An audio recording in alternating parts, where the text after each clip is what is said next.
Let's talk about the invisible guardians of our digital world. I'm talking about cryptographic hash functions and MACs.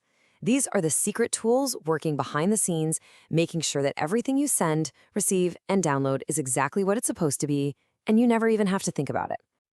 So picture this. You just clicked download on a massive file. Could be a software update, a new game, doesn't matter. How in the world can you be sure that every single one of those millions of bits arrived perfectly? How do you know it wasn't corrupted, or even worse, sneakily tampered with on its way to you? Now, a logical first thought might be, hey, why not just digitally sign the whole file?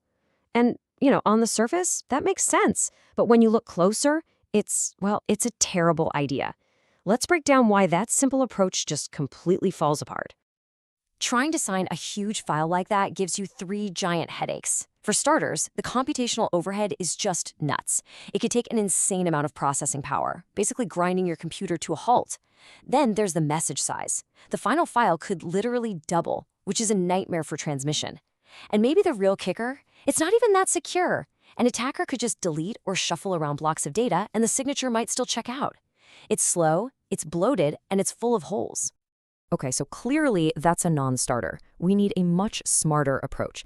Instead of trying to wrestle with this giant, messy blob of data, what if we could just represent it in a really simple, secure way? Well, thankfully, cryptography has an absolutely beautiful answer for us. And that solution is what we call a digital fingerprint.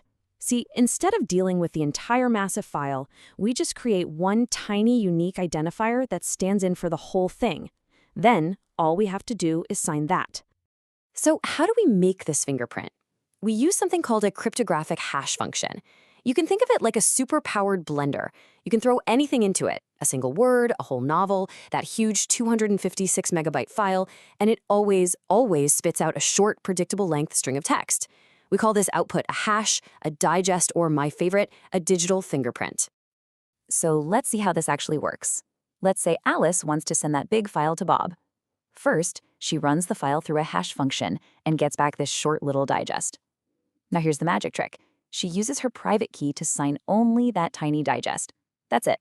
She sends the original file and her signed digest to Bob. When Bob gets it, he takes the file and runs it through the exact same hash function. If the fingerprint he gets matches the one Alice signed, boom, he knows for sure that the file is authentic and nobody has messed with it. It's so much more efficient. All right, but here's the thing. This whole elegant system completely falls apart if the hash function itself isn't rock solid. It can't just be any random function. It has to follow three incredibly strict, non-negotiable rules for security. These are the golden rules. Rule number one is called pre-image resistance. Basically, it means the function is a one-way street. Once you have the fingerprint, it's computationally impossible to work backward to figure out what the original data was. Just like you can't unbake a cake. Once it's hashed, it's hashed. There's no going back. Next up, rule two, second pre-image resistance. This one is all about preventing forgery. It means that if I have a legitimate file, it's basically impossible for an attacker to create a different, malicious file that just so happens to have the exact same digital fingerprint. This stops them from swapping a bad file for a good one.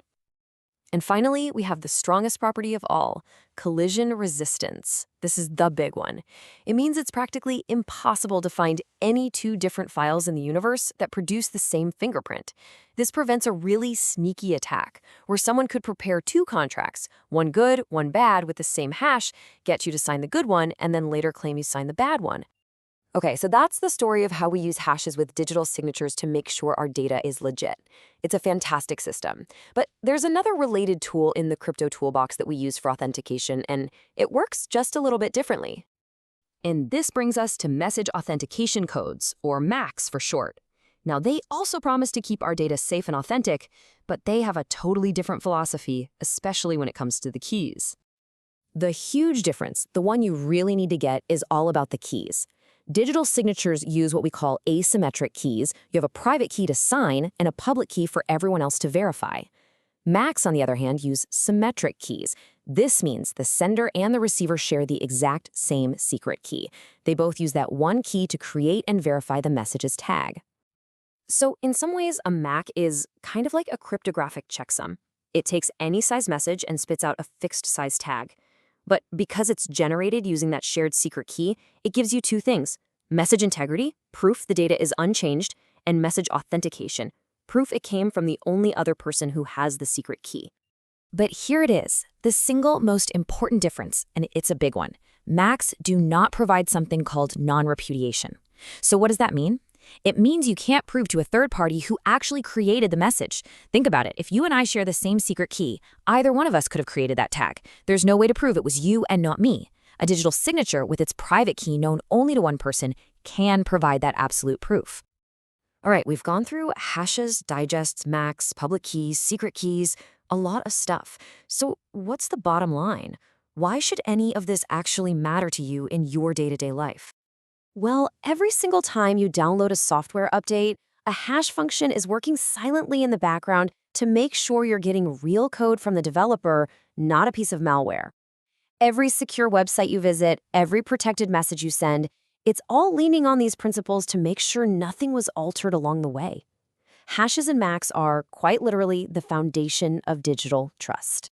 Hashes and MACs are just two of these silent heroes, working around the clock to keep our digital world safe and honest. It really makes you wonder, doesn't it? What other invisible guardians are out there, quietly protecting your every single click?